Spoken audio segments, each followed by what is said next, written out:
चंद्र ग्रहण, lunar Eclipse, यह पृथ्वी की छाया है चंद्रमा पर। सूर्य के चारों ओर पृथ्वी घूमती है और पृथ्वी के चारों ओर चंद्रमा। चंद्रमा पृथ्वी का प्राकृतिक उपग्रह है, natural satellite of the earth है। और गति के दौरान पृथ्वी सूर्य और चांद के बीच में पृथ्वी आ जाती है। नतीजा क्या होता है कि वह सूर्य से आने वाली प्रकाश किरण को रोक देता है और चांद तक नहीं पहुंचने देता है। यानी कहने का अर्थ हुआ कि चंद्रमा की स्थिति होती है पृथ्वी की छाया में होती है। तो ऐसा लगता है कि कोई प्रकाश चांद तक नहीं आएगा, पूर्णतः प्रकाश को रोक देगी पृथ्वी, पर ऐसा नहीं होता है। पृथ्वी क्या है, सूर्य की अपेक्षा छोटी है, इसलिए वो पूर्णतः नहीं रोक पाता। और यहाँ पे एक फिनोमिनन है, वो रेले स्कैटरिंग।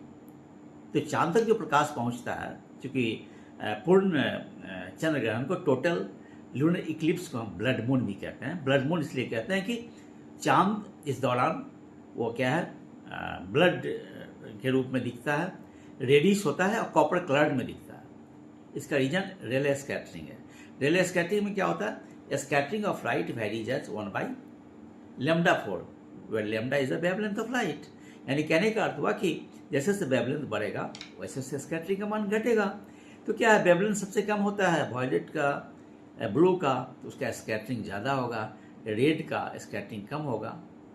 तो चूंकि क्या है कि पृथ्वी छोटी है, साइज पृथ्वी का छोटा है, इसलिए वो जो चूंकि रेड का स्कैटरिंग तो सबसे कम होगा, रेड प्रकाश सीधे आ जाएगा। जैसा कि आप देखते हैं सूर्योदय और सूर्यास्त के समय में जो सूर्य रेडिश दिखता है, उसके पीछे भी रेले स्कैटरिंग ही है, क्योंकि वो उसका स्कैटरिंग कम होता है लाल का, और सीधे पृथ्वी तक आ जाती है, जिससे कि सूर्योदय और सूर्यास्त के समय में वो चूँकि अधिक दूरी तय करनी पड़ती है प्रकाश को।